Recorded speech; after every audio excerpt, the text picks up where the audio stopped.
J'en viens maintenant à la deuxième partie de notre projet, qui est tout entière dérivée de votre pensée, du mode d'existence des objets techniques, dans lequel vous distinguez trois états machiniques, à savoir l'état statique, l'état dynamique, et peut-être renforcer un peu les choses, mais je ne crois pas, l'état réticulaire. Oui. Nous pensons à trois films sur ces trois états. Avoir votre avis sur l'ensemble des choses-là, et particulièrement sur le troisième, qui, du point de vue image et structure, semble nous poser des difficultés sérieuses. Oui. Pour en venir rapidement à l'aspect qui est le troisième, je crois qu'on pourrait songer, dans le domaine d'une production qui serait celle d'un film, d'un documentaire, à accentuer un peu plus l'étude des outils. Je n'ai pu la faire, parce que vous avez bien voulu citer l'ouvrage qui s'appelle Du mode d'existence des objets techniques. Il y a une préhistoire de l'objet technique, c'est l'outil. Et l'outil est très riche d'enseignements. Il a été étudié très remarquablement, par exemple, par Leroy-Gourhan. Quant au réseau, je comprends bien que cette notion puisse, en une certaine mesure, poser des problèmes. Elle offre aussi un éventail extrêmement large de perception, et même de perception magnifiée dans le domaine des techniques. Elle l'offre non pas seulement parce qu'il s'agit de très grandes choses dans tous les sens du terme et qui se trouvent à l'extérieur, mais parce qu'il y a là une médiation entre l'homme au sens collectif du terme, l'homme en société, d'une part, et la nature d'autre part. Il n'y aurait pas de réseau s'il n'y avait pas une certaine structure naturelle, d'une part, un certain besoin humain, d'autre part, ensuite l'invention d'une relation harmonieuse entre cette nature et ce besoin humain. Le réseau, c'est la rencontre de la possibilité technique et de l'existence naturelle. Exemple, les routes et leurs courbes de niveau.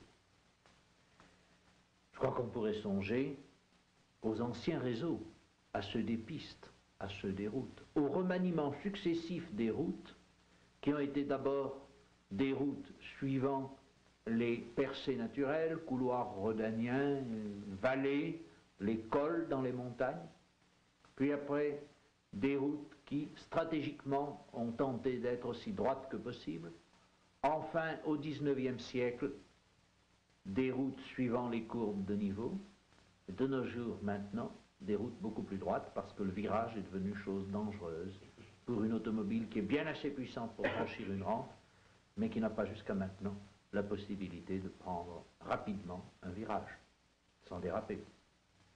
Réseau routier, réseau de type transmission de l'information, téléphone, radiotélégraphie, ensemble des réseaux permettant de suivre les satellites et de les diriger, car là aussi il y a des réseaux. Enfin, réseau de transport, sans oublier des transports extrêmement statiques, mais qui sont très importants, pipelines, oléoducs, et puis peut-être certaines autres caractéristiques de réseau qui n'existent pas jusqu'à maintenant, mais qu'on pourrait presque imaginer, à la fois pour l'information et pour d'autres choses, qui seraient des réseaux de réseaux, c'est-à-dire qui seraient des nœuds entre les réseaux. Des réseaux pédagogiques, par exemple. Ah, bien sûr, des réseaux pédagogiques, mais aussi des réseaux humains. Et j'ai toujours rêvé que l'on pourrait un jour mettre des aérodromes aux lieux les plus élevés, utiliser les montagnes pour des aérodromes, en utilisant la technique, par exemple, de Jaeger, qui est une technique permettant d'atterrir à contre-pente et de décoller en utilisant le sens de la pente, ce qui est extrêmement économique et très beau pour la réalisation. Et l'énergie principale qu'emploie un avion, c'est l'énergie qu'il emploie à monter à quelques milliers de mètres, après quoi c'est perdu et il faut redescendre pour rencontrer le sol. C'est un temps perdu et une énergie perdue. Si l'on décollait d'un lieu élevé, si on atterrissait en un lieu élevé, en restant après à peu près à la même altitude, on aurait réalisé quelque chose d'extrêmement rationnel pour l'aviation. D'autre part, les lieux les plus élevés sont aussi ceux à partir desquels la transmission de l'information, surtout en hyperfréquence, est la plus facile à réaliser, puisqu'il y a propagation directive et que les obstacles sont très gênants, la plus riche transmission d'informations est celle qui peut se faire lorsqu'il y a une propagation à vue. Par conséquent, jusqu'à maintenant, et sauf peut-être pour le télégraphe chape, ou plus anciennement pour les transmissions par feu des anciens, les montagnes ont été pensées comme lieu désolé, à la rigueur de nos jours comme lieu de loisir, mais jamais comme un lieu suprêmement efficace et en tout cas technique. Il y a à redécouvrir la montagne. Technique si, puisque l'énergie électrique en contrebas des montagnes utilise l'eau. Mais si l'on met à part cela, les montagnes ne sont pas des lieux techniques. Il y aurait à redécouvrir les capacités techniques des montagnes.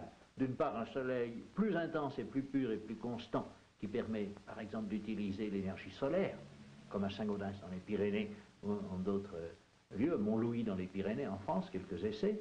Puis d'autre part, un nœud de réseau, le nœud de réseau devrait se faire dans les montagnes et non dans les plaines. Il y a une vocation des véritables montagnes à être des nœuds de réseau techniques. Voilà une idée. Autrement dit, étudier les réseaux, c'est intéressant, mais étudier les nœuds de réseau et la corrélation entre les réseaux, voilà ce qui, à mon sens, devrait être l'objet culturel d'une étude en profondeur des techniques tournées vers l'avenir tout au moins. Nous retrouvons là votre idée des nodules dans l'espace-temps que vous avez posé au début de votre génétique, dans la deuxième partie du mode d'existence des objets techniques. Oui, mais je n'avais pas songé à l'époque à l'importance de ce qui est le plus déshérité. Ce que je crois maintenant, c'est qu'il y a une espèce de dialectique dans l'évolution des techniques et que l'on peut charger les techniques de faire une partie du travail culturel. Non seulement elles ne sont pas anticulturelles, mais elles sont porteuses d'un ferment culturel.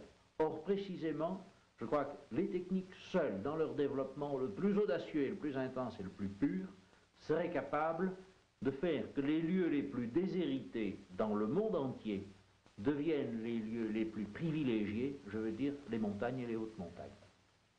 Une espèce d'inversion de civilisation. Oui.